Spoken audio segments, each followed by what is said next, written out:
Ibu yang kebetulan berkesempatan hadir pada pengajian yang berbahagia ini, seperti yang tertera di dalam undangan, insya Allah yang akan mengisi pengajian pada malam hari ini adalah Dr. Adi Hashman, spesialis anestesi. Dan tema pada malam hari ini adalah upaya jalan iman dalam meningkatkan imun. Bapak-bapak sekalian, sekilas mungkin sebagai mukaddimah atau pendahuluan,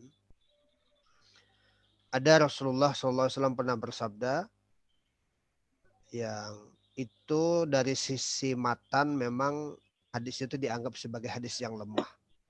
Summu taseho, berpuasalah, niscaya puasa itu sehat atau bisa menyehatkan. Nah ini hadis ini dikomentari oleh seorang pakar hukum, Dr. Yusuf Al-Qardawi.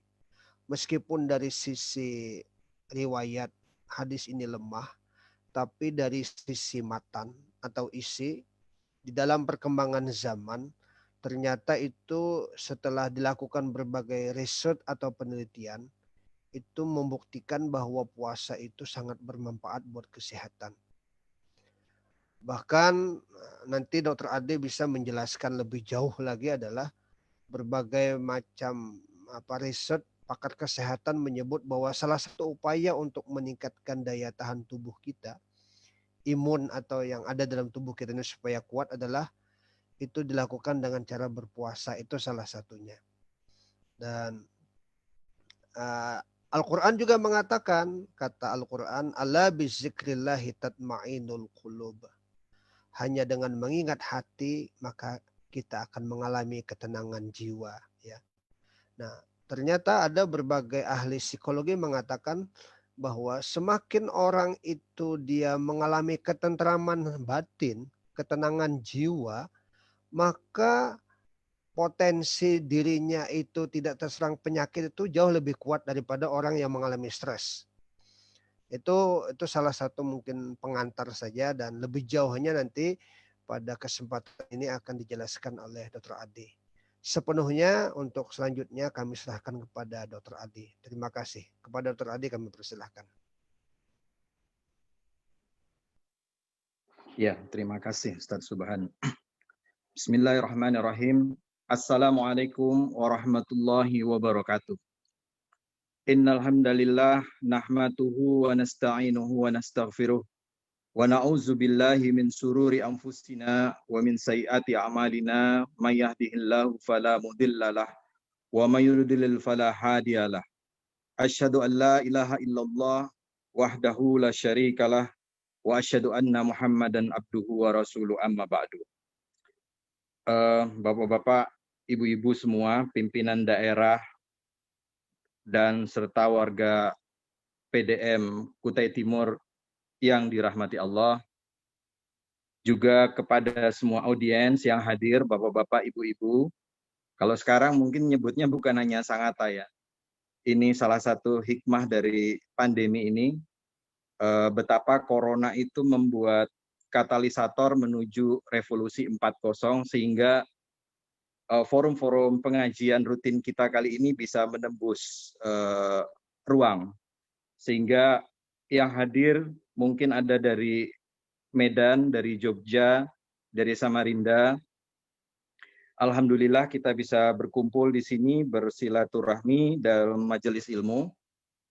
Insya Allah ke depan saya diminta sama Majelis Tabligh Muhammadiyah untuk urun rembuk lah. Saya tidak pernah tahu siyah kalau di PDM ya. Ini Ustadz semua di depan saya ini, saya harus tahu diri. Saya menyampaikan satu pembahasan yang mudah-mudahan masih relevan dengan kondisi kita saat ini. Tapi sebelum saya masuk ke slide, ini suaranya cukup jelas ya Ustadz Subhan ya? Suaranya jelas, cukup jelas. Jelas, ya? jelas, Baik. Bersih. Izin saya pindah ke slide ya.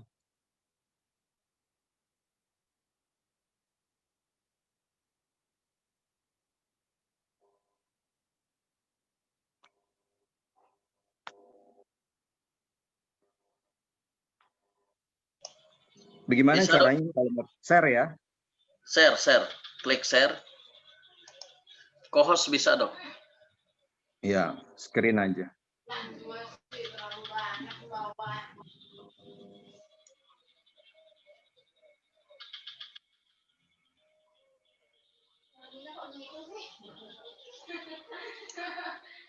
Terlihat ya? Ya terlihat. Ya, baik. Ya, jadi kurang lebih judulnya upaya jalan iman dalam meningkatkan imun ya. Jadi kenyataannya sejak bulan Maret tahun 2020 kita mengalami bencana secara bersama ya sedunia, wabah pandemi.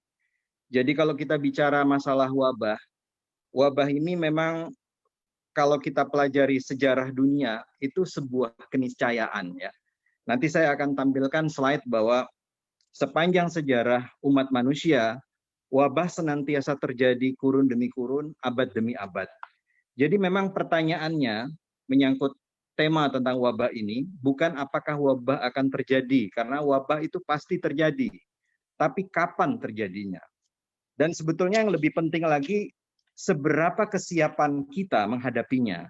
Dan umumnya umat manusia tidak siap menghadapi wabah.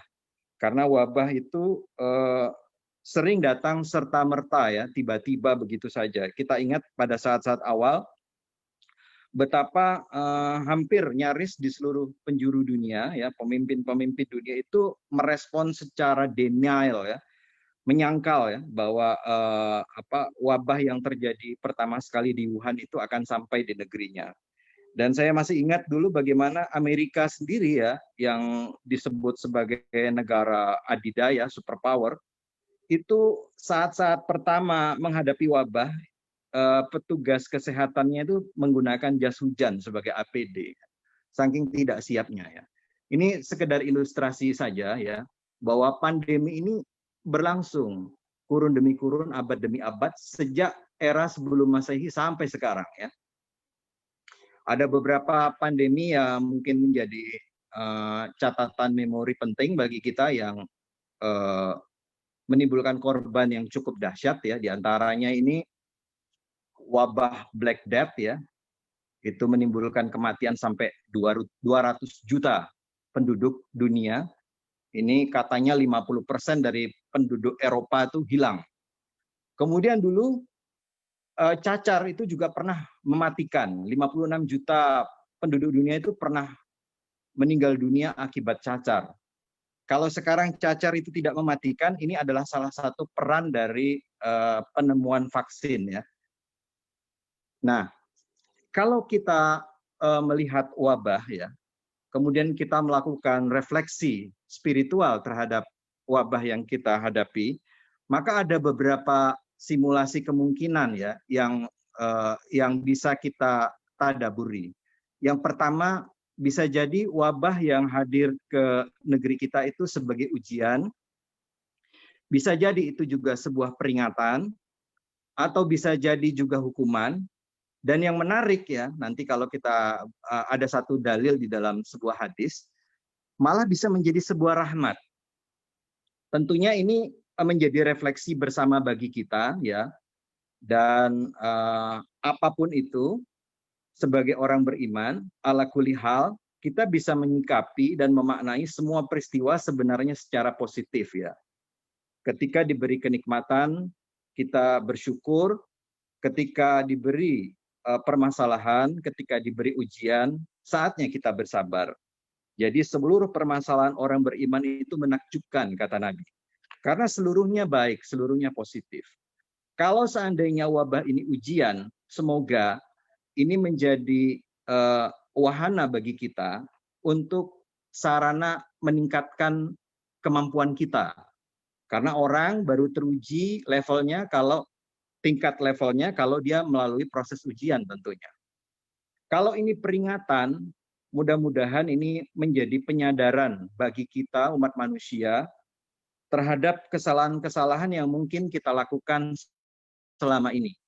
Kalau toh wabah ini sebagai hukuman, maka secara spiritual wabah ini bisa menjadi kisos ya, pembersih bagi dosa-dosa yang telah kita lakukan. Nah, bagaimana kita memahami wabah sebagai rahmat? Ada satu hadis yang menarik. Saya bacakan saja ya secara verbatim. Ini hadis yang kedua. Zaman dulu, taun ini wabah ya, adalah siksa yang dikirimkan Allah kepada siapa saja yang dikehendaki olehnya. Tetapi Allah menjadikannya sebagai rahmat bagi orang beriman. Tiada seorang hamba yang sedang tertimpa taun, kemudian menahan diri di negerinya dengan bersabar, seraya menyadari bahwa taun tidak akan mengenainya, selain karena telah menjadi ketentuan Allah untuknya, niscaya ia akan memperoleh ganjaran seperti pahala orang yang mati syahid. Ya, kita menyaksikan pada akhir-akhir ini sangat banyak di antara saudara-saudara kita yang gugur ya, terkena taun, terkena wabah ini. Banyak di antaranya orang-orang soleh, orang-orang baik ya. Kemarin itu IDI merilis momentum saat kematian 100 orang dokter ya. Di situ banyak sekali guru-guru kami, sahabat-sahabat kami yang ya saya pribadi mengerti bagaimana profil pribadinya, bagaimana perannya dalam kehidupan sehari-hari, kontribusinya di masyarakat. Insya Allah mereka itu sebagian besar adalah orang-orang yang soleh ya. Dan orang yang meninggal dunia karena taun, karena wabah, di dalam hadis dia meninggal dalam keadaan syahid. Terkena taun saja syahid, apalagi kalau orang itu berjuang untuk menghadapi dan menjadi solusi bagi wabah ya. Jadi ikut terjun ke lapangan, khususnya bagi tenaga medis yang sekarang menjadi garda terakhir ya. Saya mungkin mau mengintrodusir istilah bukan garda depan ya, tapi garda terakhir. Kami itu garda terakhir, karena garda depan itu kita semua. Jadi wabah ini harus melibatkan partisipasi dari seluruh segmen masyarakat, dari seluruh setiap diri kita. Nah, karena ini kita bicaranya perspektif keimanan, saya ingin menukil beberapa peristiwa yang pernah terjadi di masa kekhalifahan Islam ya. Jadi ini timelinenya bukan sejarah dunia, tapi kita ambil screenshot di masa periode kekhalifahan Islam. Ternyata wabah juga terjadi, bukan berarti ketika masa pemerintahan kekhalifahan tidak terjadi peristiwa bencana atau musibah wabah ya. Bahkan wabah itu begitu banyak terjadi. Saya mengambil 3 event besar saja ini ya, sebagai sebuah catatan pengingat dan mengambil sedikit iktibar dari peristiwa-peristiwa ini ya. Yang pertama itu yang monumental terjadi di masa kekhalifahan Umar bin Khattab ya, khalifah kedua radhiyallahu an. Pernah terjadi wabah amwas, penyakit pes. Ini terjadinya di Syam, Syria sekarang ya. Daerah sekitar Syria, Yordania, Palestina itu dulu masuk kawasan Syam. Dan Syam ini dulu menjadi salah satu satelit dari negaranya, bukan negara ya, wilayahnya Romawi ya, sebelum ditaklukkan. Jadi penyakit pes ini pun dibawa oleh orang-orang Roma ceritanya. Jadi wabah ini menimpa pada abad ke-6 Masehi, 638 sampai 639 Masehi, dan merenggut sekitar 25.000 prajurit Muslim dan keluarganya meninggal dunia. Juga ada sahabat-sahabat utama Nabi ya, para hafiz, para penghafal Quran, Abu Ubaidah bin Jarrah, Mu'adz bin Jabal, Yazid bin Abi Sufyan, Syuhrail bin Hasanah. Ini yang sahabat-sahabat terkemuka ya. Dikisahkan ketika itu, ketika Abu Ubaidah menyaksikan, Abu Ubaidah pemimpin ya di negeri Syam ketika itu, menyaksikan rakyatnya satu persatu berjatuhan di depan matanya, maka dia bertekad untuk all out, habis-habisan. Jadi dia mengikuti juga ya petunjuk sunnah Nabi untuk tidak keluar dari teritorial wabah, untuk menunaikan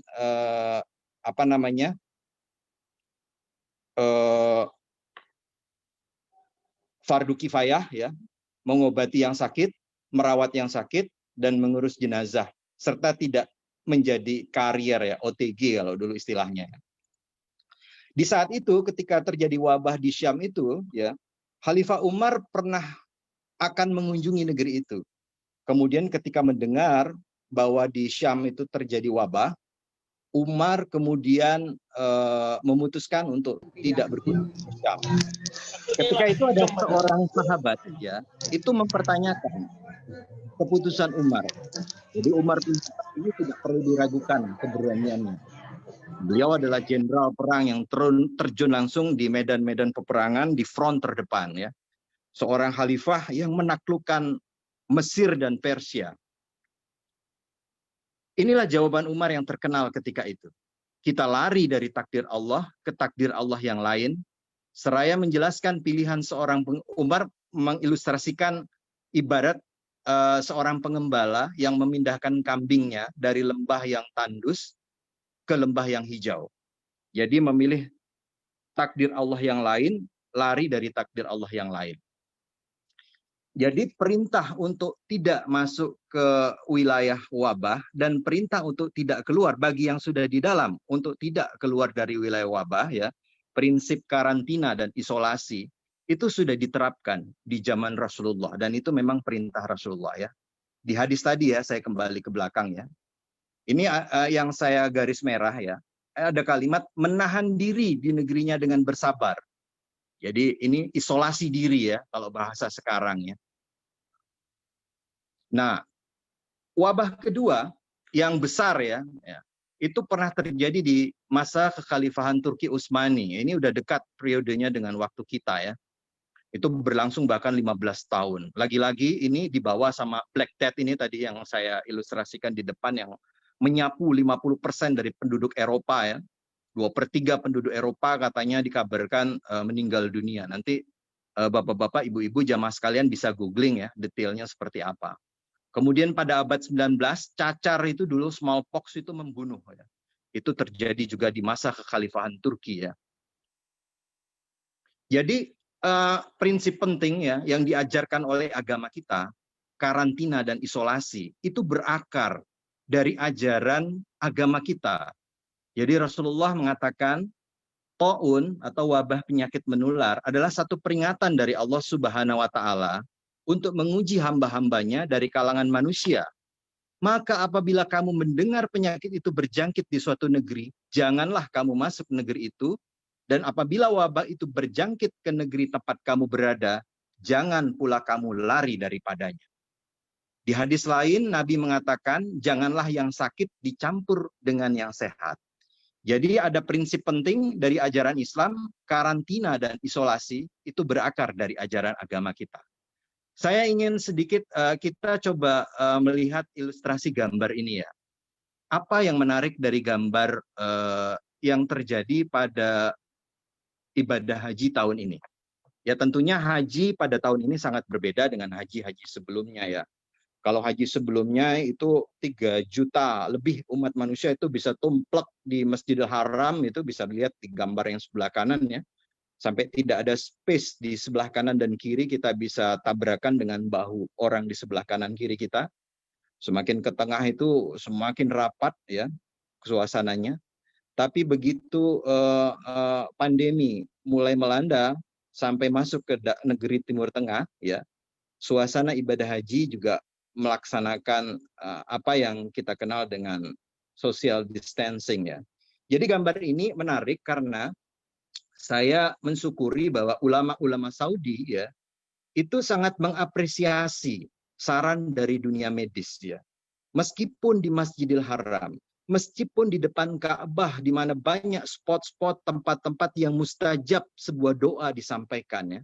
Mereka tidak serta-merta itu bersikap Jabariyah seperti orang Jabariyah, destinasi ya. Apa artinya? Ya kalau memang Allah berkehendak, ya sudah, pokoknya kita berangkat haji saja. Pokoknya pasrah bongkokan lah istilah orang sekarang. Mereka mendengar saran dan advice dari dunia sains, dari dunia medis khususnya ya, untuk menyikapi ikhtiar apa yang terbaik dalam menghadapi masa seperti pandemi ini. Dan alhamdulillah ya Masjidil Haram akhirnya tidak terstigma, tidak ada muncul istilah klaster ya, nauzubillah min zalik ya dari Masjidil Haram. Bayangkan kalau orang berjuta-juta itu menjadi tempat penularan, akan muncul mungkin istilah klaster ya. Jadi sekali lagi ya, ini review saja sebelum saya masuk ke materi ya. Anjuran-anjuran yang pernah disampaikan, yang pernah kita dengar ya, apakah lewat gugus tugas COVID, apakah lewat pemerintah, lewat Pemda ya, tentang social distancing, physical distancing, pembatasan sosial berskala besar, sampai yang paling ekstrim lockdown, itu substansinya sejalan dengan pesan Nabi, yaitu karantina dan isolasi. Dan prinsip karantina dan isolasi inilah prinsip utama dalam penanganan wabah. Nanti saya coba urun rembuk, kita diskusikan bersama kenapa ini menjadi penting ya, karantina dan isolasi ini. Nah, apa bedanya karantina, dua kata ini, karantina dan isolasi? Kalau karantina itu orang yang sehat, yang belum positif sakit, tapi sudah berinteraksi dengan orang-orang yang suspek atau yang positif, itu mengelompokkan diri dalam satu tempat yang tersendiri. Sedangkan isolasi apabila seseorang sudah dinyatakan sakit, ya kemudian dia diisolir ya, disendirikan dalam ruang dan tempat yang khusus. Nah, Bapak-bapak, Ibu-ibu sekalian jamaah PDM yang dirahmati Allah, menghadapi pandemi COVID-19 ini, karena kebetulan novel coronavirus ini, sekali lagi ya, virus corona ini bukan virus corona yang pertama hadir di dunia ini. Jadi ini adalah satu dari 7 saudara virus corona yang pernah mengganggu umat manusia ya. Ini adiknya yang terakhir lah, generasi terakhir, sepupunya yang terakhir dari keluarga corona ya. Tapi keunikan dari novel coronavirus ini, dia hadir di masa ketika dia mendapat panggung yang sangat luas di media, khususnya media sosial. Sehingga menghadapi pandemi COVID-19 ini, jadi perangnya itu bukan hanya perang terhadap pandeminya, tapi juga ada perang terhadap infodemik istilahnya. Infodemik adalah berita-berita hoax, berita-berita palsu ya, yang beredar sangat cepat ya, yang ada di sekitar kita. Ini saya mengutip satu Instagram yang sangat bagus sekali dari Dr. Adam Prabata. Beliau mengambil S3 di Jepang ya. Informasinya 82% informasi yang beredar di media sosial ya, apakah itu di Instagram, di Twitter, di Facebook, di WhatsApp ya, tentang COVID-19 ternyata salah. Sebagian informasi tersebut adalah stigma negatif dan dapat menyebabkan munculnya stigma negatif. Indonesia adalah salah satu penyumbang terbanyak informasi salah tentang COVID-19 di media sosial. Nah, ini contoh-contoh infodemik yang ada. Ya, nanti bisa ditambah listnya ya. Sebagai renungan, ini sekali lagi saya belum masuk ke materi, hanya sekedar review saja dan pengingat buat kita bersama ya, untuk menegaskan bahwa apa yang kita hadapi ini benar-benar serius, benar-benar sesuatu yang kita harus perhatikan baik-baik ya. Ternyata data yang kita bisa dapati ya secara update terakhir itu cukup memprihatinkan.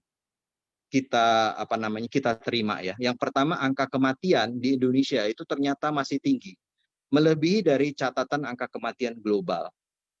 Sementara kemampuan kita apakah dalam mendiagnostik ya, di sini yang dipakai itu tes PCR ya. PCR ini tes yang gold standar ya. Itu juga masih jauh dari target yang dianjurkan oleh WHO ya. Jadi idealnya itu satu hari 38.000 di Indonesia, 38.000 orang per hari yang bisa di PCR. Tapi kemampuan kita hanya separuh dari itu. Kemudian persentase orang yang terdeteksi COVID juga masih tinggi, 11-25%. Sementara target dari WHO idealnya harus di bawah 5%. Dan kita menyaksikan bahwa di bulan September ini ada kasus yang melonjak sangat dahsyat ya, yang bisa mencapai 3.000-an kasus ya, 3.000 sampai 3.500 kasus per hari ya. Dan ini grafiknya, itu kita semua sama tahu bahwa belum ada tanda-tanda grafik datar apalagi landai ya. Dan belum ada tanda-tanda apakah yang kita hadapi dari sejak temuan kasus pertama di bulan Maret sampai September ini sudah masuk pada gelombang berikutnya ya. Jadi banyak dari antara epidemiolog, para ahli menyatakan bahwa ini masih dalam periode gelombang pertama ya. Bahkan kemudian transmisi lokal ya, penularan yang secara nggak perlu lagi kehadiran orang dari luar ya, itu sekarang terjadi di mana-mana. Kemarin tuh saya dapat broadcast ya insya Allah valid ini broadcastnya. Ada muncul istilah klaster keluarga. Jadi penularan yang berasal dari lingkungan keluarga. Ada satu informasi, misalnya di salah satu RT ya di Bogor, itu satu RT positif COVID semua. Nauzubillah min dzalik. Nah, ini datanya. Kita setiap hari mungkin menyimak atau membaca ya jumlah-jumlah yang positif, yang sembuh dan yang meninggal. Nah, ini kasus dunia sebarannya ya, kita sama semua tahu ya, sudah sama lihat. Nah, COVID ini Bapak-bapak Ibu sekalian, ada seorang dokter ya, Dr. Hendrawan Nadesul namanya ya. Beliau memberikan ilustrasi, memberikan istilah COVID dengan penyakit 1000 wajah. Mungkin di awal-awal, di masa pandemi ini dimulai, banyak orang berpikiran bahwa COVID-19 ini adalah penyakit yang menyerang saluran pernafasan saja. Tapi ternyata dalam perkembangannya, manifestasi atau wujud penyakit ini sangat luas ya, bisa menyerang saluran pencernaan, bisa menyerang pembuluh darah, bisa menyerang otak, dan tentunya paru-paru. Nanti saya tampilkan film ya, film yang saya dapat juga dari broadcast yang ilustratif dan mudah untuk memahaminya ya. Nah, ini dia filmnya ya. Jadi ini virusnya masuk ke dalam tubuh, tentunya lewat jalur pintu masuk di wajah kita di 3 titik, yaitu konjungtiva di mata, hidung, dan mulut ya. Nah, ketika di dalam, coronavirus ini masuk lewat pintu yang disebut, ini nggak usah dihafal, nggak keluar ujiannya, yang namanya ACE, ACE2. ACE2 itu ada di paru-paru, ya, menimbulkan keluhan-keluhan yang menyangkut saluran pernapasan, batuk, sesak nafas,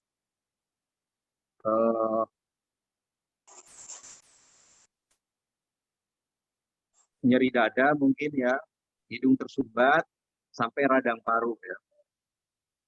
Ya, dia merusak sampai ke kantung-kantung udara ya, alveolus. Sehingga nah ini testimonial dari para penyintas COVID ya. Sehingga perlu bantuan, pada beberapa kasus perlu bantuan alat bantu nafas ya, ventilator. Nah, ternyata juga menyerang sistem kekebalan tubuh.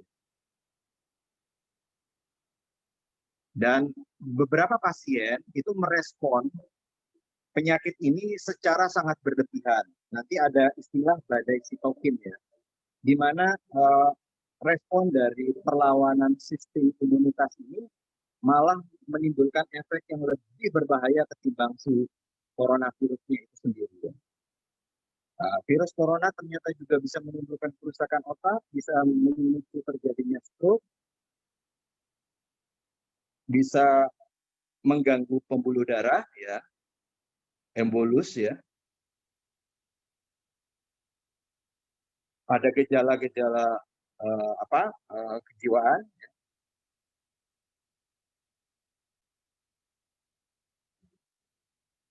Jadi manifestasinya sangat banyak ya.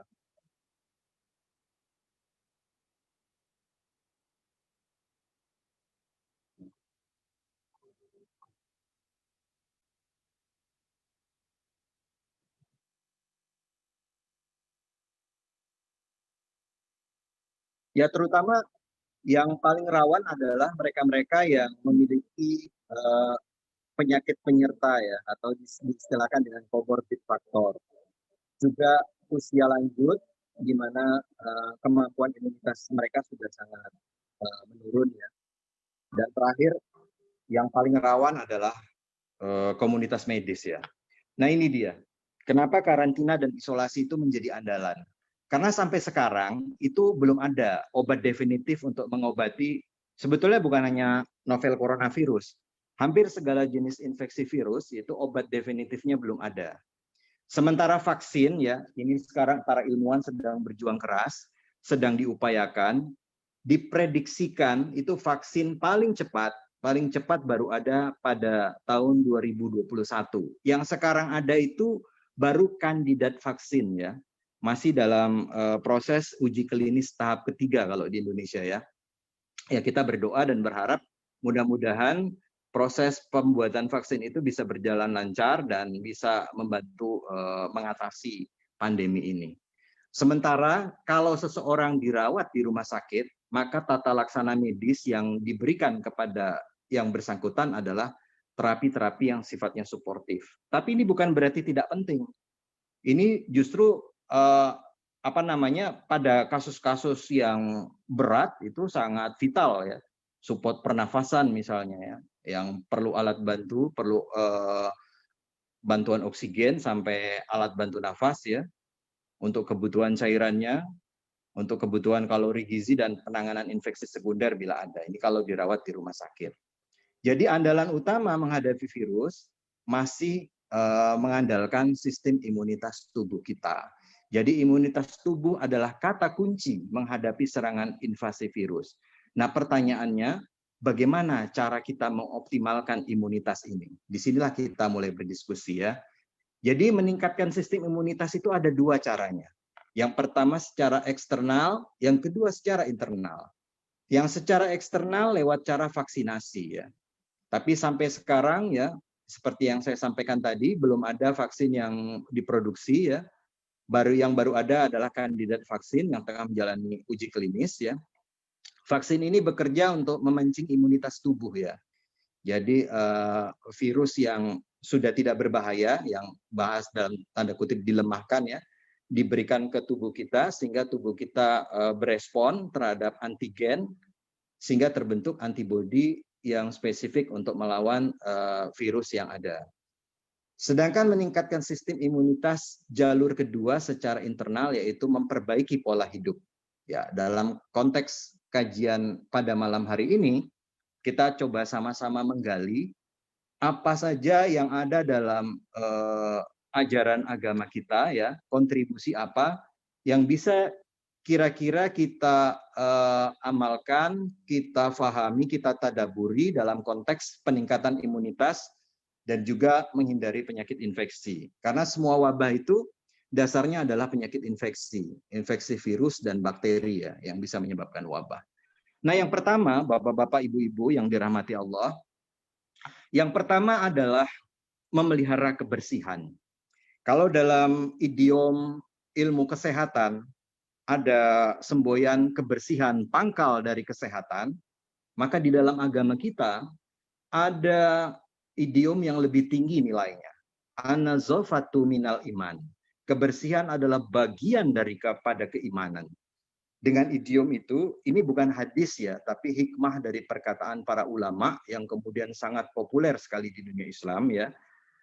Yang dengan idiom itu seolah-olah memberikan makna kepada kita, kalau seseorang tidak bersih dalam kehidupannya, bersih secara lahiriah, bersih dirinya, bersih pakaiannya, bersih lingkungannya, maka seolah-olah keimanannya itu tidak sempurna ya. Ada sebuah hadis ya yang kalau kita amalkannya, ini tampaknya sangat relevan dengan kondisi kita saat ini. Ternyata ya kalau kita mencoba mentadaburi hadis ini, kalau kita bangun dari tidur kita, ya tentunya kita ketika bangun mengucapkan doa hamdalah, kita bersyukur masih diberi kesempatan oleh Allah Subhanahu wa taala menikmati hidup ya, mengumpulkan amal kebajikan. Tapi ternyata aktivitas pertama sekali yang dilakukan adalah mencuci kedua telapak tangan. Bayangkan ini ajaran 1400 tahun yang lalu. Jika salah seorang dari kalian bangun dari tidurnya, hendaklah ia membasuh kedua telapak tangannya. sebelum memasukkan dalam bejana air wudhunya. Sebab salah seorang dari kalian tidak mengetahui di mana tangannya bermalam.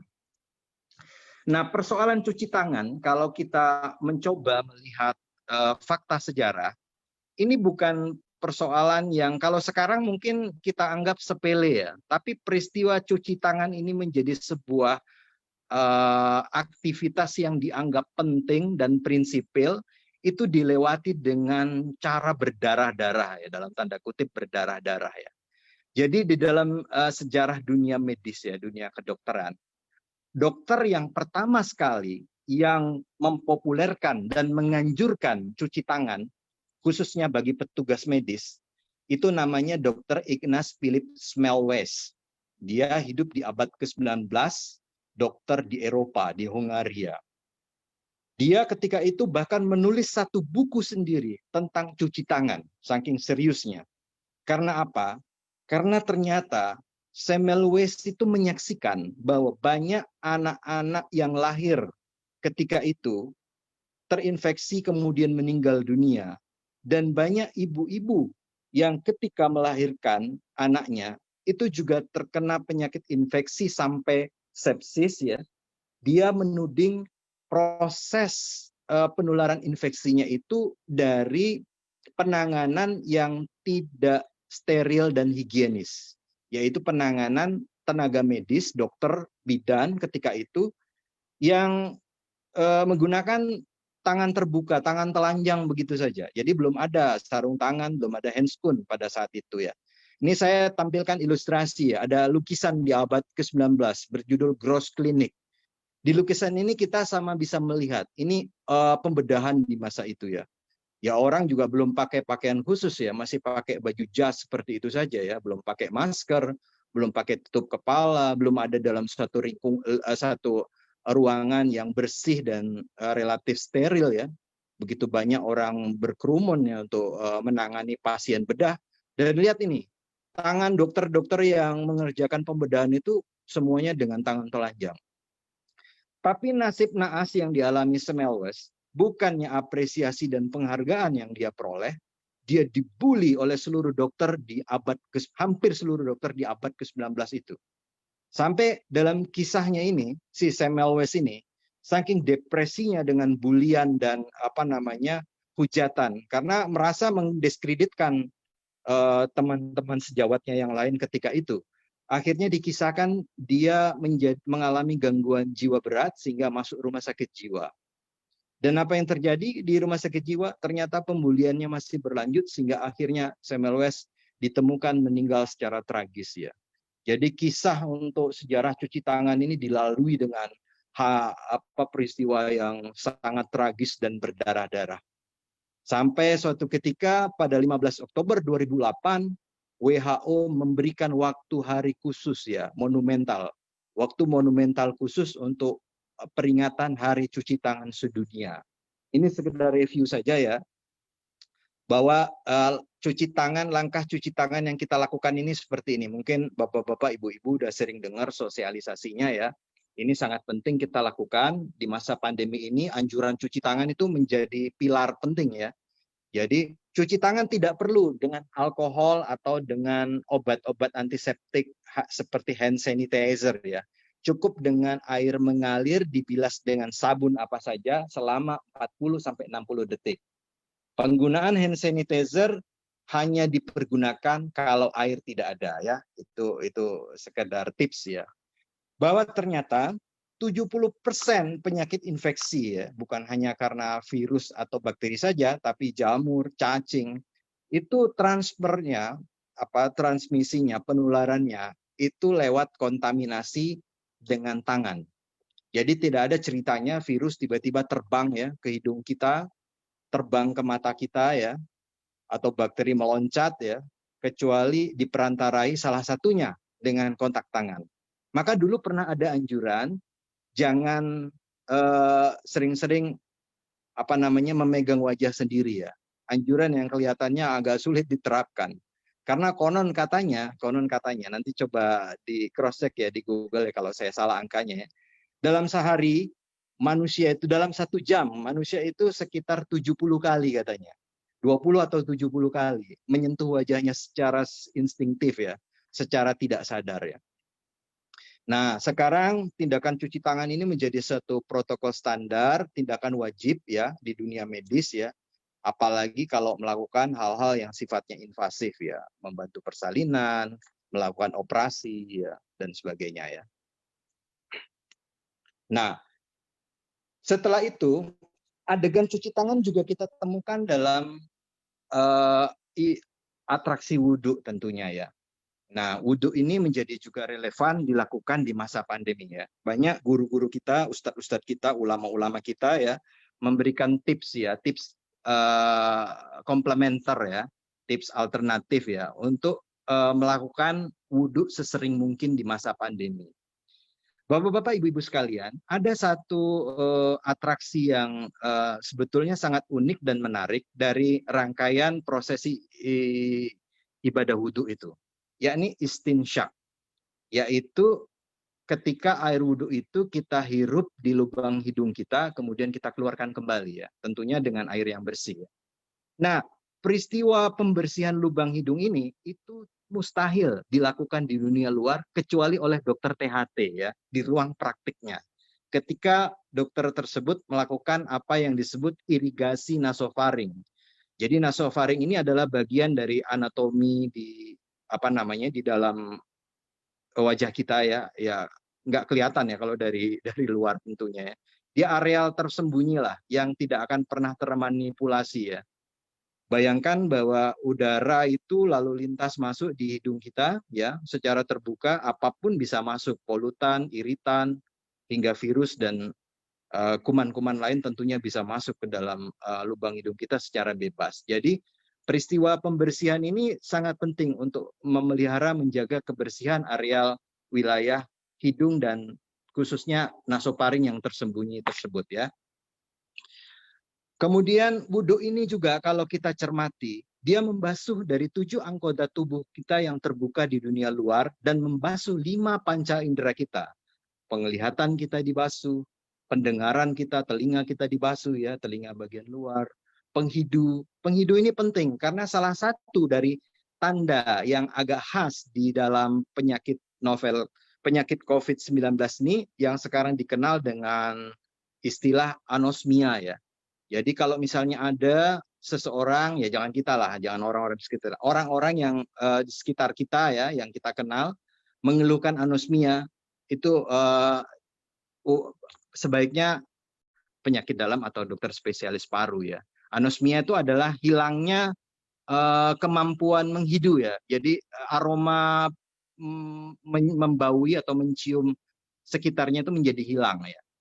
Ya, membasuh penghidu, membasuh lidah, perasa dan kulit sentuhan. Ada 5 panca indera yang dibasuh ketika kita melakukan wudhu. Dan itu minimal kita laksanakan minimal 5 kali sehari.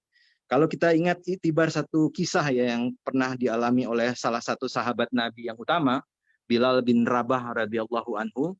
Jadi Rasulullah SAW itu suatu ketika pernah mengatakan, ya Bilal, apa amalan yang engkau lakukan? Kenapa aku mendengar terumpah kakimu di surga, kata Nabi. Ketika itu Bilal menjawab, ya, tidak ada amalan, kurang lebihnya ya, tidak ada amalan yang paling aku senangi, kecuali kalau aku batal, aku berwudu, kemudian aku sholat 2 rakaat untuknya. Jadi Bilal adalah sahabat Nabi yang sangat menjaga wudunya ya. Dan tubuh manusia itu di permukaannya adalah tempat hunian dari berbagai ekosistem mikroorganisme ya. Sebagian darinya bersifat oportunistik ya, bisa menyimpang. Ya, nanti saya tunjukin pakai ilustrasi saja. Nah, di dalam agama kita ini kalau bicara soal kebersihan tuh sangat cerewet lah. Kalau kita belajar ilmu fikih, maka chapter pertama atau bab pertama yang kita temui adalah bab taharah, bab tentang kebersihan. Dan spektrum pengkajian tentang taharah di dalam agama kita itu sangat lengkap sekali. Mulai dari menghindari najis pun diklasifikasi, ada najis ringan, sedang, berat ya. Mulai diajari mandi. Mandi ini juga masalah yang prinsip. Jangan dikira bahwa umat manusia kalau nggak disuruh mandi akan mandi. Ya. Eropa di abad pertengahan itu tidak pernah mandi. Jadi mandi itu hanya hal yang mewah bagi bangsawan-bangsawan di sana ya. Mereka baru kenal budaya mandi, budaya wangi-wangian, budaya sabun itu ketika mengalami interaksi khususnya ya. Ketika periode peristiwa perang salib berjilid-jilid itu, mereka mengenal sabun di sana ya. Istinja, ya, wudhu, sikat gigi, potong kuku, pokoknya hampir tidak ada permasalahan kebersihan diri kecuali ada ajarannya di dalam agama kita. Ini ada ilustrasi yang saya sengaja tampilkan di sebelah kanan. Betapa coba saksikan itu ya di negara barat ya pernah terjadi penumpukan barang untuk kebutuhan istinja ya. Kalau di sana kan istinjanya nggak pakai air ya. Kalau kita datang ke WC atau toilet di Eropa itu ya jangan harap kita bisa bertemu dengan bak air, bak penampung. Jangankan bak air, selang air pun mungkin tidak ada ya di toiletnya. Kita hanya menemukan kertas tisu ya untuk melakukan istinja ya. Sehingga ini sedikit ilustrasi menyimpang saja untuk menambah wawasan ya. Saya masih ingat itu dulu ada Kiai Haji Effendi Zarkasi almarhum, dia pernah muhibah keliling Eropa. Salah satu oleh-olehnya yang menarik itu adalah dari survei ringannya itu, dari jalan-jalannya itu dia mengatakan ternyata di Eropa di toiletnya yang ada bak penampungan air ya seperti kita, kalau kita di kamar mandi kan ada bak penampungan air ya, sehingga kita bisa menggunakan air secara mewah ya. Itu ternyata hanya ada di Spanyol katanya. Kenapa? Karena dulu Spanyol pernah dihuni oleh kaum muslimin dan orang-orang muslim sangat berkepentingan dengan taharah ya. Jadi tindakan-tindakan bersuci, tindakan-tindakan taharah itu berkontribusi memutus rantai penularan penyakit infeksi. Sangat banyak penyakit infeksi bisa kita hindari kalau hidup kita bersih. Ini hanya sekedar ilustrasi dan wawasan betapa tubuh kita itu sebetulnya kalau kita bisa melihat secara asli ya dengan kenyataan aslinya itu dihuni kayak kebun binatang lah ya. Di permukaan kulit ini bukan sesuatu fakta yang hiperbola ya, tapi memang literatur mengatakan seperti ini ya. Itu ada 180 miliar mikrobioma di permukaan kulit kita. Jadi bisa dibayangkan tuh, kalau seandainya kita bisa menyaksikan, mungkin kita perlu mendefinisikan ulang tentang kecantikan dan ketampanan. Kalau kita bisa melihat seluruh mikroorganisme yang nempel di seluruh permukaan kulit kita ya, mungkin Miss Universe itu nggak ada mungkin di dunia ya. Ini di karang gigi kita itu ada 1 triliun mikrobioma. Mikrobioma itu adalah mikroorganisme yang tinggal secara komensal di dalam diri kita ya. Di antara mereka itu juga ada yang sifatnya bermanfaat ya, berguna ya. Jadi tidak semua mikrobiom ini sekedar numpang saja, tapi ada yang malah mutualisme ya, simbiosisnya sifatnya mutualisme, yang khususnya yang berada di usus kita ya. Ada 40 miliar katanya di usus halus, 38 triliun di usus besar. Bahkan dikatakan ya, jumlah mikrobioma, jumlah mikroorganisme yang numpang hidup di diri kita itu 5 kali lebih banyak dari jumlah sel-sel tubuh kita sendiri. Jadi ternyata kita adalah satu kesatuan hidup organisme ekosistem tersendiri ya, yang melibatkan sangat banyak ya mikroorganisme kemanapun kita pergi. Yang ngikutin kita tuh bukan korin saja, bukan Rokib dan Atid saja, tapi miliaran, triliunan ya mikroorganisme ya, bakteri terutama ya, dan virus ya. Innallaha yuhibbut tawwabina wa yuhibbunal mutatahhirin. Sesungguhnya Allah senang kepada orang yang bertobat dan senang kepada yang membersihkan diri. Taubat tentunya menghasilkan kesehatan jiwa, kesehatan spiritual, kebersihan lahiriah menghasilkan kesehatan fisik jasmani. Itu untuk kebersihan. Kemudian kontribusi kedua dalam ajaran agama kita dalam rangka meningkatkan status imunitas ya dan mencegah infeksi ya adalah tata kelola soal makanan. Lagi-lagi agama kita mungkin boleh dikatakan ya adalah ajaran yang paling cerewet dalam tanda kutip menyangkut soal makanannya. Kita meskipun bisa makan apa saja, tapi kita hanya dianjurkan mengkonsumsi apa yang halal dan thayyib ya. Halal adalah sesuatu makanan yang sah secara hukum fikih Dan yang diharamkan itu tidak lebih banyak daripada yang dihalalkan ya. Sedikit saja sebetulnya yang diharamkan itu dari daftar jumlah makanan yang ada. Sedangkan yang toib, kalau kita mencoba membuka tafsir-tafsir dan menerjemahkannya secara bebas ya, adalah sesuatu yang baik, yang proporsional sesuai dengan kondisi orang yang mengkonsumsi dan tentunya memenuhi kaedah higienis dan standar gizi. Karena makanan ini penting, karena makanan adalah sesuatu yang ada dalam kendali kita. Dan makananlah yang menjadi bahan dan unsur yang akan membangun sistem imunitas di dalam tubuh kita ya. Saya tidak bosan-bosannya menukil hadis ini ya dalam setiap kesempatan yang ada. Bahwa Nabi mengatakan bahwa perumpamaan orang beriman itu laksana lebah, kamasalin nahal. Bila ia makan, maka ia makan yang baik. Bila ia jatuh atas yang baik. Lebah itu kalau kita perhatikan dia sangat selektif terhadap makanan. Dia tidak memilih makanan yang sembarangan, dia hanya memilih nektar, sari bunga. Dan kelak, karena dia selektif terhadap konsumsinya, maka outcome-nya, produknya terhadap kehidupan, kontribusinya juga adalah kemanfaatan. Lebah menghasilkan propolis, menghasilkan madu yang sangat bermanfaat ya buat umat manusia ya. Nah, Bapak-bapak, Ibu-ibu sekalian, di zaman pandemi ini ada satu anjuran, ketahanan pangannya. Kita harus siap-siap menghadapi situasi yang mungkin akan prolong time. Jadi kita tidak tahu ya, nanti ada satu slide khusus, satu pertanyaan besar, kapan corona ini berakhir? Yang tentunya kita tidak punya jawaban definitif tentang itu ya. Tapi ada anjuran yang sangat baik ya, dari beberapa tokoh, dari beberapa ilmuwan untuk melakukan ketahanan pangan di rumah kita masing-masing ya. Sepetak lahan yang kita miliki, pot-pot yang kita punya, coba kita bertanam apa-apa yang mungkin bisa kita tumbuhkan secara organik dari lingkungan di sekitar rumah kita ya. Apalagi kata Coach Plus itu kan tanah ini tanah surga, tongkat dan kayu saja jadi tanaman ya. Cuma iseng-iseng aja mungkin ibu kita di rumah, istri kita di rumah nyapu-nyapu lantai begitu, buang sisa dari produk di dapur, seminggu kemudian bisa tumbuh cabai, bisa tumbuh tomat ya. Kenapa enggak kita coba kita tradisikan untuk membuat taman-taman kita menjadi tumbuh-tumbuhan yang bermanfaat ya. Ini seluruh tumbuh-tumbuhan yang berasal dari buah-buahan dan sayur-sayuran itu sangat kaya terhadap vitamin, terhadap zat-zat yang kemudian disebut imunomodulator ya, beta, antioksidan dan sebagainya. Dan khususnya kesehatan itu, saya sering mengatakan di dalam salah satu buku saya itu, kesehatan itu tidak dibangun di restoran, tapi berawal dari dapur.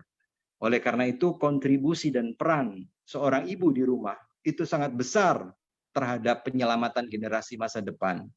Sebab dari dapurlah seorang ibu itu membangun bunker pertahanan kesehatan bagi anak dan keluarganya di rumah dengan melindunginya dari penyakit jantung koroner, melindunginya dari stroke, dari hipertensi, dari diabetes mellitus, dari kanker. Dengan apa?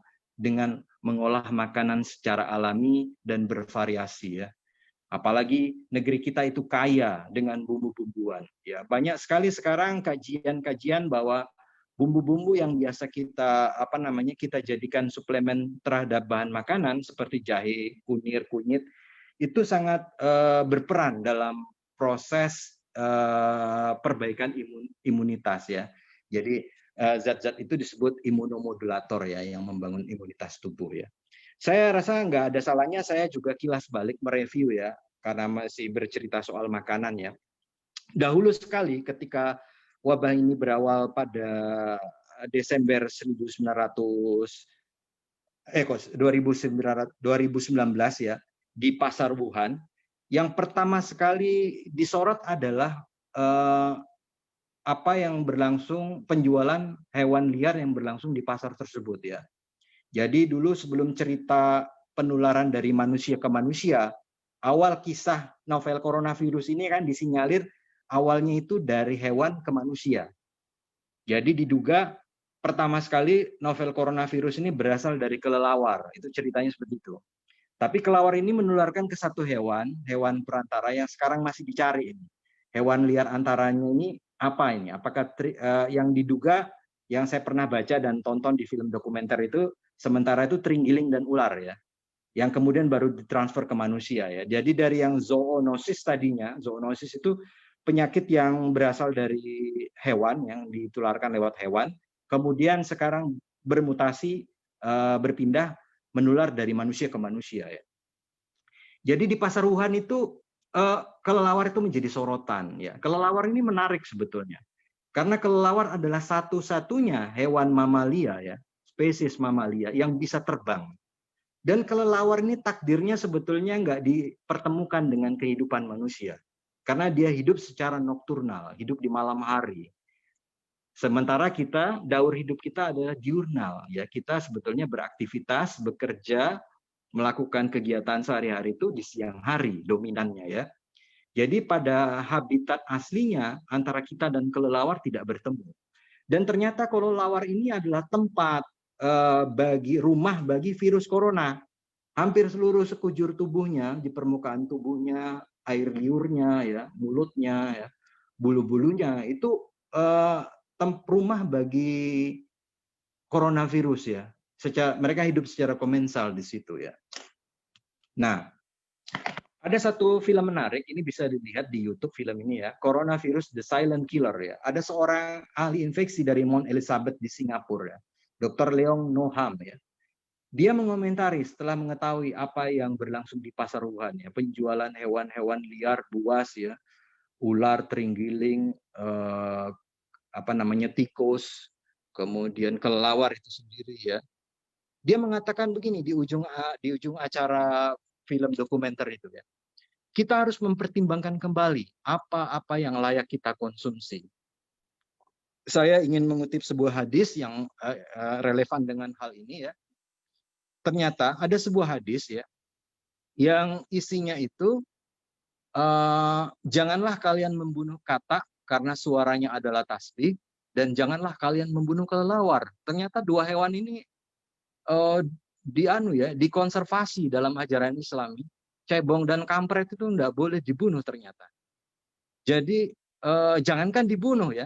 Berarti kan kalau kita mencoba mentadaburi ya, apalagi dimakan, sedangkan dibunuh saja tidak boleh. Karena mungkin salah satu hikmahnya di kelelawar itulah ya coronavirus itu berkembang biak hidup. Nah, di antara bab soal makanan, pengaturan makanan, ada hal yang sangat sentral dalam ibadah kita yang sungguhnya sangat relevan dengan peningkatan imunitas yang tadi sudah disampaikan oleh Ustadz Subhan di kata pengantar tadi ya, yaitu ibadah puasa ya. Bapak-bapak, ibu-ibu, jamaah sekalian yang dirahmati Allah ya, kalau kita itu mengkonsumsi makanan secara berlebih-lebihan ya, intake-nya, asupannya berlebih-lebihan, maka pada ujungnya makanan-makanan itu akan meninggalkan residu sampah-sampah metabolik di dalam diri kita ya. Sebetulnya membebani diri kita ya. Dengan kita makan secara berlebihan, makan sampai kenyang, apalagi kekenyangan ya.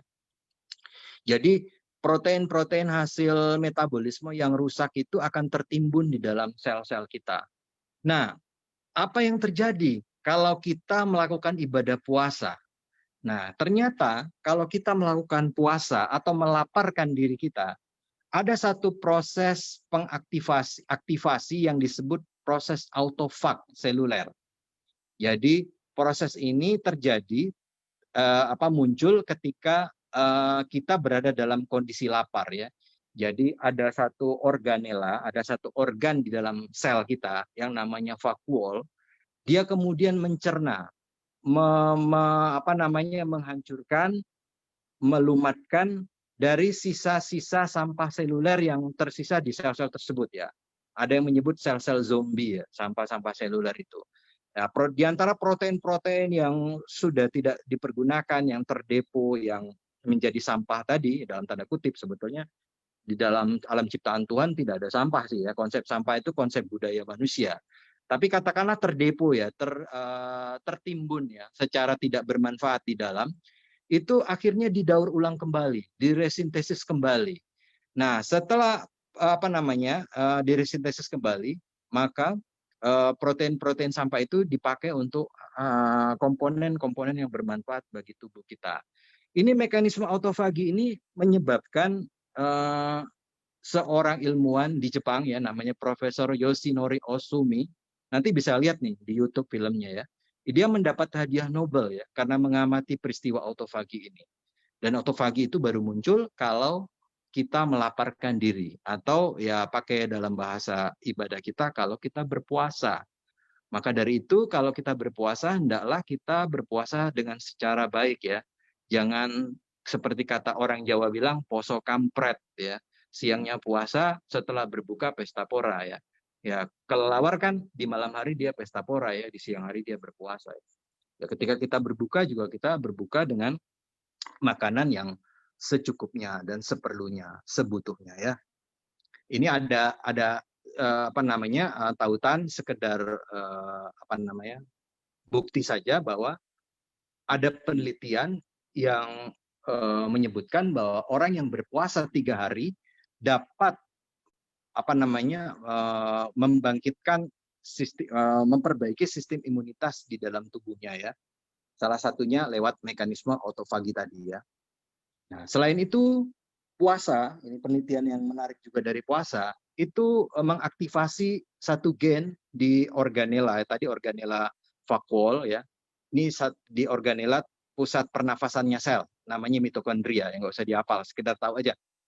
Nah, terbangkitkan gen sirtuin ya, sirtuin 1 dan sirtuin 3. Apa dampaknya kalau sirtuin ini terbangkitkan? Ya, sirtuin ini ternyata satu hormon yang istimewa. Kalau dia muncul, dia bisa menekan proses radang dan dia membangkitkan kemampuan tubuh untuk regenerasi dan juga memperbaiki sistem imunitas. Ya, orang-orang yang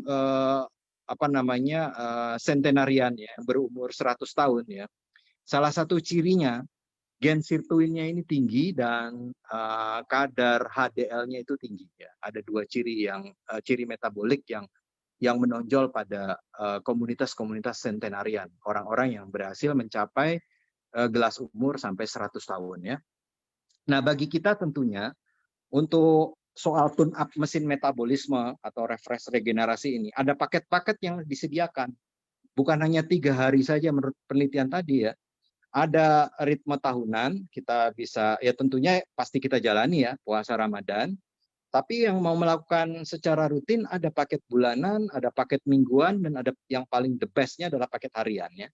Kalau paket bulanan kita bisa melaksanakan Ayyamul Bid, puasa Ayyamul Bid itu kita jalani pada tanggal 13, 14, 15 Hijriah. Ini sangat mirip sekali ya dengan penelitian fasting for 3 days ini ya. Puasa selama 3 hari ya, Ayyamul Bid ya, 3 hari dalam sebulan. Atau kalau kita mampu, kita melakukan puasa Senin Kamis ya, saya rasa juga bapak-bapak, ibu-ibu di sini banyak yang melaksanakan ibadah puasa ini, dan coba kita tradisikan deh, nggak ada malah seperti Ustadz Subhan tadi ya, summu tasihu, berpuasalah maka kamu sehat. Nggak ada ceritanya orang sakit apalagi meninggal karena puasa, itu tidak pernah ada ya. Kalau mau yang terbaiknya adalah puasa Daud ya, sehari puasa, sehari enggak. Ada ritme tahunan, ada ritme bulanan, ada ritme mingguan, ada ritme harian. Nah, kemudian yang keempat ya, tadi kebersihan, yang kedua makanan, yang ketiga puasa, yang keempat tentunya aktivitas ya. Untuk memperbaiki imunitas, kita harus melakukan aktivitas ya. Kalau ada anjuran diam di rumah saja, itu bukan berarti harus menjadi baring-baring begitu saja ya, bukan jadi istilahnya mager ya, ahlul baring ya. Tapi tentunya kita harus tetap menjaga physical fitness kita, menjaga aktivitas fisik jasmani kita. Tentunya sholat ya, yang secara rutin kita jalani, karena sholat itu ada dimensi pergerakan fisik ya. Dia menjaga bioritme kita, ya ada waktu-waktu yang harus dijalani, yang dipatuhi dalam pelaksanaan ibadah sholat. Dia adalah refresh secara jasmani, secara psikis, dan secara spiritual. Ya, saya nulis dalam buku saya, bahasa saya, sholat itu adalah olah rasa, olah rasio, sekaligus bernilai olahraga. Tapi tentunya sholat saja harus juga kita kita lengkapi dengan olahraga-olahraga ringan ya. Yang dianjurkan itu jalan cepat, jogging ya, senam, kalau bisa berenang ya, itu sangat baik untuk menjaga stamina dan status imunitas kita. Juga aksi-aksi sosial, silaturahmi seperti ini itu sangat penting ya. Kita harus menjaga ya jalinan silaturahmi di antara handai tolan, saudara, sahabat, teman-teman kita ya. Bahwa kontribusi kemanfaatan baik tenaga, pikiran, finansial ya, ternyata itu juga berimbas terhadap kesehatan lahiriah fisik kita ya. Ini ada satu penelitian. Ini saya tampilkan karena ini penelitian ini katanya sudah mendapat sertifikasi WHO dan sudah ada bukunya juga. Diangkat dari disertasi seorang doktor S3, beliau adalah sarjana IAIN ya, S1-nya, kemudian ambil S3 di Fakultas Kedokteran UNAIR, dan dalam disertasinya itu beliau meneliti apa efek salat tahajud ya, secara bebasnya nih ya, apa efek salat tahajud terhadap status imunitas tubuh manusia. Jadi dicek imunoglobulin M, G, dan A, dan limfositnya ya. Ternyata setelah dia mengamati santri-santri di pesantren Hidayatullah itu, orang-orang yang melakukan secara reguler, teratur, sholat tahajud, ternyata kadar kortisolnya itu rendah. Ya, kortisol itu adalah hormon stres yang apabila cukup banyak beredar di dalam tubuh, sistem imunitas kita ikut tertekan. Ini salah satu buku yang recommended untuk dibaca ya menurut saya ya, terapi sholat tahajud. Ya baik sekali kalau misalnya di masa pandemi ini kita juga bisa menambah ada ibadah-ibadah nafilah bagi kita ya, apakah sholat duha, paling bagus lagi sholat tahajud tentunya ya. Ya, saat ada anjuran physical distancing, menjaga jarak secara sosial, maka saatnya kita memperkuat spiritual connecting. Saat seluruh pintu-pintu di dunia semakin berjarak, semakin menjauh, kenapa kita tidak mencoba mengetuk pintu-pintu langit yang senantiasa terbuka kepada kita? Nah, yang berikutnya adalah tentunya doa. Di dalam agama kita, doa adalah senjatanya dari orang-orang beriman ya. Ada berbagai hadis Nabi yang mungkin bisa relevan ya dengan konteks pandemi ini sebagai sebuah amunisi, sebuah persenjataan yang bisa kita amalkan ya. Misalnya ada sebuah hadis ya. Kalau seseorang membaca Bismillahilladzi la yadurru ma'asmihi syai'un fil ardi wala fis sama'i wa huwas samiul alim, maka orang itu akan terlindung dari malapetaka, bencana, dan musibah sepanjang hari. Ini adalah doa perlindungan pagi dan petang. Sangat baik mungkin untuk bisa kita dawamkan doa ini. Doanya yang cukup sederhana, tidak berat-berat. Kalau mau dihafal juga nggak panjang kalimatnya. Bismillahillah yazurru ma'asmihi syai'un fil ardi wala fis sama'i wa huwas samiul alim. Di dalam hadis lain Nabi mengatakan ucapkanlah 3 kul ya, kul huwallahu ahad, kul a'udzu birabbil falaq, dan surat An-Nas ketika sore dan pagi sebanyak 3 kali, maka surat tersebut akan melindungimu dari segala mara bahaya. Ini juga satu amalan yang mungkin baik untuk kita dawamkan, kita amalkan di masa, khususnya di masa pandemi ini. Dan terakhir apa ya ini? Oh, yang ke-6 ya.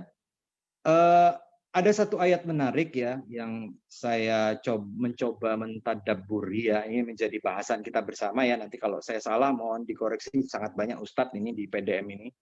Ada Ustadz Subhan, Ustadz Yakub, Ustadz Mujahid dan sebagainya. Tolong saya dikoreksi kalau saya keliru ya. Allah Subhanahu wa taala itu mengatakan di surat Al-Anfal, dan Allah sekali-kali tidak akan mengazab mereka sedang kamu berada di antara mereka. Kamu itu Rasulullah ya. Dan tidak pula Allah mengazabmu sedang engkau meminta ampun kepadanya. Jadi ada 2 pesan di sini. Kalau kita mau terhindar dari azab, yang pertama kita menghadirkan Rasulullah berada di antara kita, Yang kedua, kita senantiasa beristighfar. Bagaimana kita bisa menghadirkan Rasulullah di antara kita? Tentu tidak secara fisik jasmani, karena Rasulullah ya sudah tidak ada, sudah meninggal 1400 tahun yang silam ya. Tentunya salah satu di antara makna yang mungkin bisa kita tadabburi menghadirkan Rasulullah itu adalah kita membiasakan berselawat kepada beliau. Salawat ini adalah salah satu amalan yang unik dan istimewa di dalam agama kita. Karena kalau Allah memerintahkan kepada kita sholat, memerintahkan puasa, memerintahkan kita zakat, haji, Allah tidak melaksanakan semua amalan itu. Tapi ketika Allah menyuruh kita berselawat, Allah sendiri mempelopori berselawat ini kepada Nabi. Innallaha wa malaikatahu yusalluna 'alan nabi. Ya ayyuhalladzina amanu sallu alaihi wasallimu taslima. Sesungguhnya Allah dan para malaikatnya berselawat kepada Nabi. Tentunya cara Allah berselawat kepada Nabi ya tidak sama dengan cara kita berselawat kepada Nabi. Tapi Allah menegaskan mempelopori bahwa beliau berselawat kepada Nabi kinasih pilihan, hamba pilihannya ini. Jadi salawat itu saya coba kutip seperti yang saya pernah tulis ya di buku saya yang terakhir. Kita seolah-olah melakukan matching dan mirroring terhadap makhluk-makhluk spiritual di seluruh alam semesta ini. Bayangkan seluruh malaikat itu melakukan aktivitas sholat ya, sholawat ya sepanjang waktunya ya. Kalau ada pertanyaan iseng mungkin ya, kita coba lemparkan apa pekerjaan malaikat Israfil yang meniup sangkakala sekarang, apa pekerjaan malaikat Ridwan ketika surga mungkin pintunya belum dibuka ya, belum ada orang masuk ke sana, apa pekerjaan malaikat Malik penjaga neraka. Mungkin salah satunya ya yang kita bisa tadabburi ya adalah berselawat kepada Nabi. Maka seolah-olah kalau kita berselawat kepada Nabi terjadi resultan yang simultan antara energi yang kita pancarkan dengan resonansi yang ada di alam semesta ini. Allah dan para malaikatnya berselawat kepada Nabi. Dan pernahkah kita coba menghitung ya, dalam seharinya sebetulnya kaum muslim itu berapa kali berselawat kepada nabinya? Saya pernah coba-coba menghitung itu dapatnya kalau saya tidak salah sekitar 32 miliar kali gitu ya. Di dalam ibadah sholat kita, kan kita setiap tahiyat itu mengucapkan salawat kepada Nabi ya, kepada Nabi Ibrahim dan kepada Rasulullah Sallallahu Alaihi Muhammad.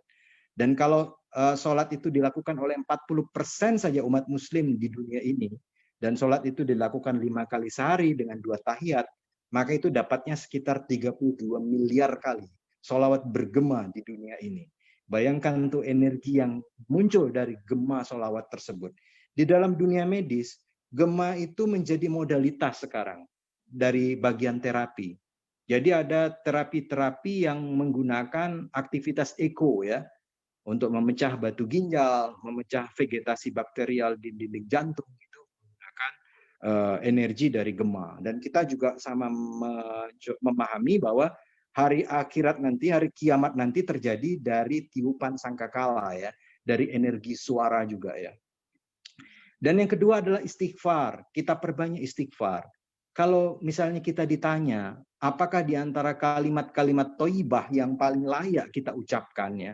Apakah subhanallah, alhamdulillah, Allahu akbar, wala haula wala quwata illa billah, atau astaghfirullah? Maka yang paling layak yang kita ucapkan sebagai seorang hamba yang penuh kesalahan, hamba yang penuh keterbatasan, hamba yang senantiasa bergelimang dari dosa di hadapan mata pandang pencipta kita adalah istighfar ya. Kita senantiasa beristighfar. Ya insya Allah dengan kita mendawamkan istighfar dan salawat, mudah-mudahan Allah berkenan menghindari azab dalam kehidupan kita. Dan yang terakhir, kalau kita sudah memaksimalkan dan menyempurnakan ikhtiar kita ya, dari segi kebersihan, makanan, berpuasa, kita melakukan aktivitas fisik, kita memanjatkan doa, kita berselawat, kita istighfar. Pada ujungnya kita serahkan, kita wakilkan semua ikhtiar kita kepada Allah Subhanahu wa taala. Bahwa sebetulnya seluruh rangkaian ujung dari perjalanan usaha dan ikhtiar kita adalah kita menyandarkan akhirnya kepada Allah Subhanahu wa taala. Allah adalah Al-Hafiz yang menjaga kita, Al-Muqit yang memelihara kita, Al-Wali yang melindungi kita, Al-Malik yang menguasai hidup mati kita, Al-Aziz yang maha berkuasa kepada seluruh nasib kehidupan kita. Wa man yatawakkal 'alallahi fahuwa hasbuh. Barang siapa yang bertawakal kepada Allah, niscaya Allah akan mencukupkan keperluannya. Tadi Ustadz Subhan juga menukil satu ayat ya. Ala bidzikrillahi tatma'innul qulub. Sesungguhnya dengan berzikir kepada Allah, dengan mengingat Allah, maka hati menjadi tenang ya.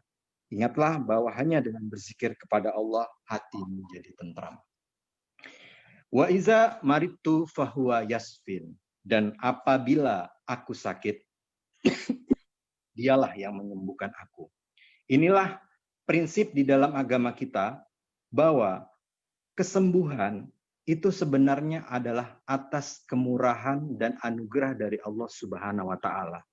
Kesembuhan tidak pernah datang dari manusia.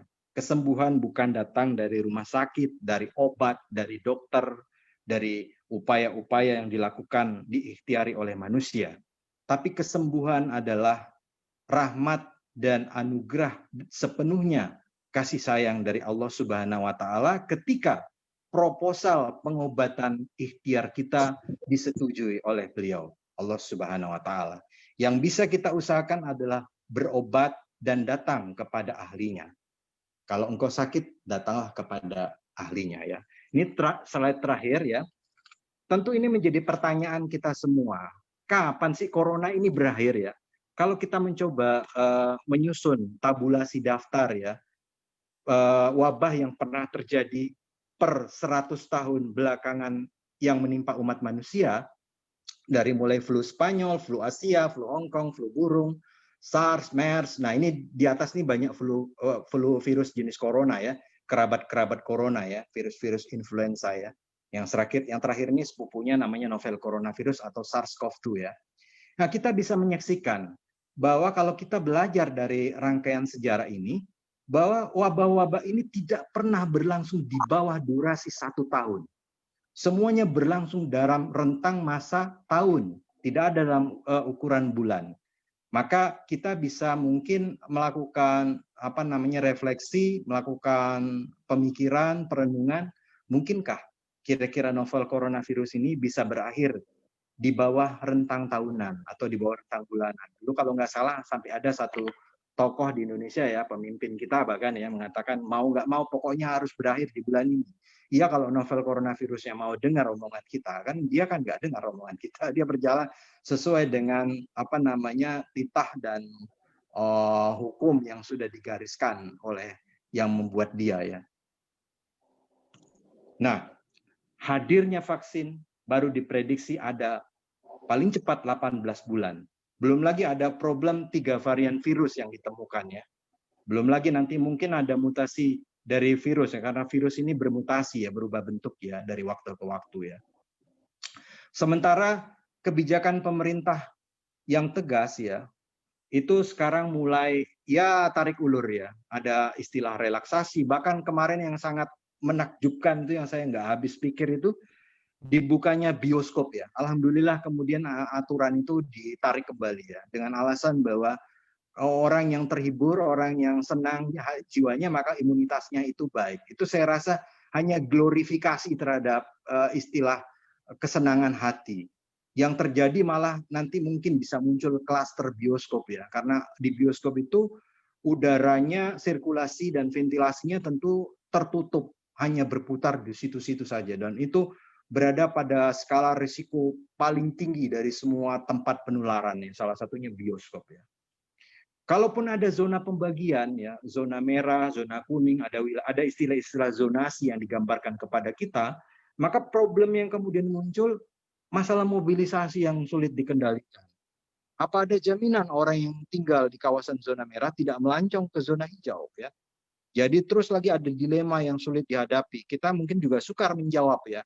Kalau kita mau ketat-ketatan terhadap social distancing, nanti ada isu tentang resesi ekonomi, orang kesulitan untuk menambah pendapatannya, dapurnya akan sulit ngepul asapnya ya. Kemudian apakah nanti akan terjadi herd immunity ya? Ya wallahu alam ya. Kalau herd immunity ini adalah ketika 80% populasi sudah terinfeksi dan berlangsung seleksi alamiah, di mana yang kuat akan bertahan, sementara yang rapuh, yang rentan, yang status imunitasnya rendah, yang punya komorbid tentunya terancam ya. Ini kalau memakai istilah-istilah epidemiolog itu serem istilahnya. Kalau herd immunity ini ibarat peristiwa kuburan massal yang terjadi ya. Ya mungkin angkanya hanya 10%, 20%, tapi kalau itu dimasukkan dalam komposisi populasi penduduk Indonesia yang 270 juta jiwa, maka jumlah itu menjadi jutaan ya. Kita sudah menyaksikan secara bersama betapa ya tenaga kesehatan, khususnya dokter ya di Indonesia ya, menjadi keprihatinan kami dan kesedihan khususnya bagi kami ya, dokter-dokter di Indonesia ya, itu termasuk dalam kategori kematian tertinggi di dunia. Mungkin nomor 2 ya setelah Italia. Nomor 2 atau malah nomor 1 ya. Antara nomor 1 dan nomor 2. Yang jelas IPKN-nya, indeksnya itu tertinggi di dunia, kematian nakes di Indonesia ya.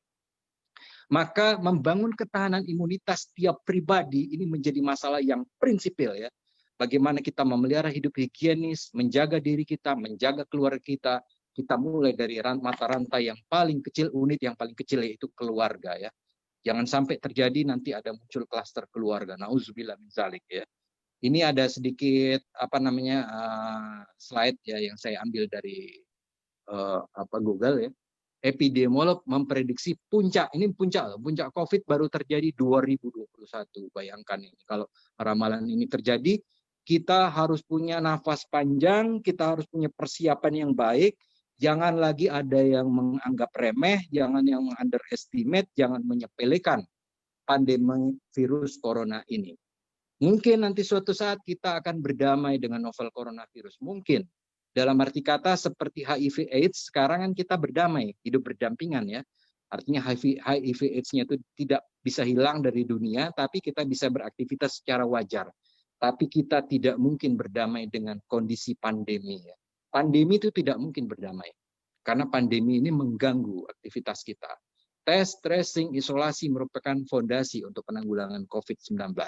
Keberhasilan mengakhiri pandemi ini bergantung dari partisipasi, kedisiplinan, kesadaran, kebersamaan, konsistensi dalam mematuhi seluruh tata laksana yang sudah kita sepakati.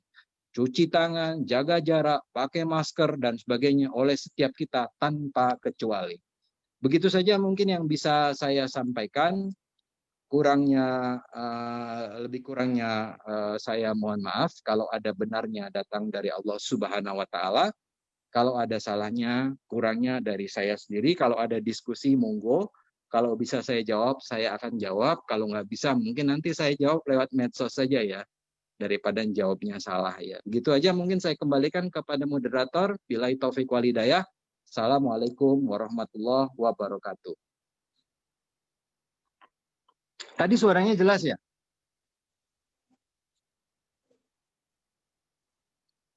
Jelas sekali, jelas. Jelas dok, jelas. Iya. Ya. Jelas, insya Allah. Baik, terima kasih. Ini bagus sekali nih, pengikutnya banyak sekali. Saya selaku moderator mencatat nih, Dr. Ade, ada 2 orang dokter yang berpartisipasi pada malam hari ini. Oh banyak ternyata, banyak teman saya. Nanti saya todong mereka suruh bicara. Ada Dokter Aktivian Hidayat. Oh ya, Dokter Evi ya. Ya, ini dari Rumah Sakit Angkatan Udara ini. Ya, suami beliau Angkatan Udara ya. Radiologis Angkatan Udara ya. Satunya tadi ada dokter lagi tadi. Ada Dokter Yanuar Aji itu. Coba nanti ditanya itu, dia juga dokter anak yang dengan COVID. Iya. Saya pikir pengajian malam hari ini luar biasa. Tadi saya hanya mengantarkan bahwa sesungguhnya manfaat dari penguatan spiritual termasuk perilaku-perilaku yang disampaikan ini dengan membaca sholawat, istighfar, berpuasa, sholat tahajud dan sebagainya. Itu adalah lebih diperjelas lagi oleh Dr. Ade. Jadi saya pikir saya memberi kesempatan kepada teman-teman ini, masih ada waktu, kita sampai jam 10 lah ya. Tinggal Yang 5 menit lagi. ya, yang pengen bertanya atau pengen menanggapi, silahkan. Kira-kira ada nggak nih? Mungkin kasih kesempatan ya kepada saya minta Dokter Arlin lah menyampaikan, atau Dokter Yanuar Aji. Itu saya lihat ada nama Yanuar Aji, dokter anak beliau. Ada Dokter Arlin, ini penyakit dalam ya. Ya, silahkan ini. Komentar atau apa gitu ya, sepatah dua patah kata. Dokter Yanuar Aji mungkin ya. Ya, Ayo, silahkan Dokter Yanuar Aji itu. Halo, Dokter Yanuar Aji, atau mungkin dokter yang lainnya. Ini ada Pak Ahmad Dokter Nur Hayati juga ada itu, Dokter Nur Hayati. Beliau dosen di UMY Jogja. Silakan, di antara dokter-dokter ada yang mau komentar?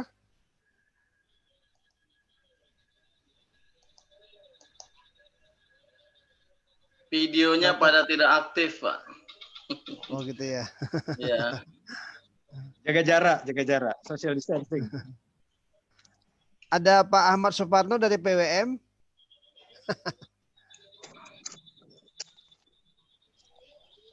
Baik, Pak Subhan mungkin sebelum ditutup, Pak ya. Kalau atau sebelum yang lain masuk boleh? Ya, silakan. Dokter, silakan Pak Yakub. Terima kasih. Assalamualaikum warahmatullahi wabarakatuh. Assalamualaikum warahmatullahi wabarakatuh. Ini luar biasa materinya Dokter Ade. Bagaimana kita meningkatkan imunitas dengan jalan iman ini ya. Jadi yang pertama mungkin kami ya, dari saya selaku koordinator daerah yang ditunjuk oleh wilayah di Kutai Timur untuk melakukan pendampingan di MCCC Kutai Timur yang diketuai oleh Pak Imam Ashari. Jadi memang Muhammadiyah itu kan punya gugus tugas tersendiri, yaitu ada MCCCC. Jadi dan ini 2 minggu lebih awal dibentuk daripada gugus tugas pemerintah ini ya. Walaupun di daerah mungkin kita lebih belakangan ya. Tapi di pusat kita membentuk MCCCC itu lebih dulu 2 minggu, dengan ketuanya itu Dokter Corona Rintawan ya, yang bertugas untuk memerangi corona begitu. Jadi dan hanya selang waktu 2 bulan beliau sudah ditarik menjadi staf ahli di BNPB ya, khusus untuk masalah coronavirus ini. Beliau adalah dokter di Rumah Sakit Umum Daerah Lamongan. Jadi kami tentunya bukan dari sisi medis karena bukan bidang kami, akan tetapi lebih kepada sisi sosial gitu, bahwa fokus kita gitu, terutama concern Muhammadiyah terhadap pandemi atau wabah COVID-19 ini sangat serius gitu. Bahkan di awal-awal dari 15 rumah sakit yang siap menjadi rumah sakit rujukan. Dan uniknya gitu, kita juga justru memang dihadapkan dengan infodemi tadi. Bahkan itu juga menjangkit warga-warga persyarikatan gitu. Sehingga tidak sedikit yang boleh dikatakan mengikuti mazhab halusinasi kalau menurut saya. Kenapa? Cenderung juga membentuk opini yang melawan bahkan menafikan realita gitu. Seolah-olah ini adalah takhayul era baru gitu ya. Takhayul itu kan sesuatu yang tidak bisa terlihat, tetapi secara ilmiah, secara medis saya kira ini bisa dipertanggungjawabkan. Nah, ini juga sampai hari ini itu masih tidak sedikit yang seperti itu. Nah, saya kira dengan gerakan intelektualitas kita dan juga realistis daripada para kader dan warga Persyarikatan Muhammadiyah, saya kira yang pertama kami ya mengajak bagaimana kita bergandengan tangan untuk bisa mencegah daripada penularan wabah virus corona. Semisal saja ya kita begitu sepakat ya ketika belajar dari rumah, bahkan sekolah-sekolah Muhammadiyah kita sarankan bahkan diinstruksikan untuk mengikuti instruksi dari pemerintah maupun PP Muhammadiyah. Bahkan sampai hari ini ya untuk PP Muhammadiyah itu sebenarnya masih belum merekomendasikan untuk sholat berjamaah di masjid, termasuk sholat di lapangan itu. Dan kita juga perlu komitmen, saya pikir. Yang pertama misalnya, kita menyekolahkan anak di memerintahkan anak untuk sekolah belajar dari rumah secara daring. Nah, tentu kita juga sebagai misalnya di barisan para pendidik juga perlu komitmen. Jangan sampai anaknya disuruh belajar di rumah, kemudian para gurunya berkumpul-kumpul di tempat pariwisata. Ini kan ada satu tindakan yang ironi gitu, tidak ada teladan yang baik yang bisa diberikan kepada masyarakat maupun para siswanya. Ini salah satu contoh. Maka dari itu kami mengajak bagaimana warga Perserikatan, ya saya atas nama MCCCC Muhammadiyah COVID-19 Comment Center, harapan kita bagaimana kita seserius mungkin untuk bisa mencegah sekaligus mewaspadai bahayanya penyebaran virus COVID-19 ini. Saya kira mungkin itu, terima kasih. Hanya sekedar himbauan. Assalamualaikum warahmatullahi wabarakatuh. Waalaikumsalam warahmatullahi wabarakatuh. Ditutup aja kan? Ya, baik. Waktu menunjukkan pukul 10 sudah. Dan Dr. Ade takutnya ini ada kegiatan operasi meskipun sudah malam, tapi biasanya kalau ada panggilan mendadak ya ini kita tidak bisa memperpanjang. Dan atas nama pimpinan daerah melalui Majelis Tablik mengucapkan terima kasih atas kesediaannya mengisi pengajian yang sangat luar biasa pada hari ini dan kita mendapat wawasan yang luar biasa. Sekali lagi kami atas nama pimpinan daerah dan Majelis Tablik mengucapkan terima kasih yang sebesar-besarnya, mudah-mudahan ini menjadi amal ladang ibadah bagi Dr. Adi dan keluarga. Amin. Mari kita tutup pengajian pada malam ini dengan sama-sama membaca hamdalah. Alhamdulillahirabbil alamin. Assalamualaikum warahmatullahi wabarakatuh. Waalaikumsalam. Warahmatullahi wabarakatuh.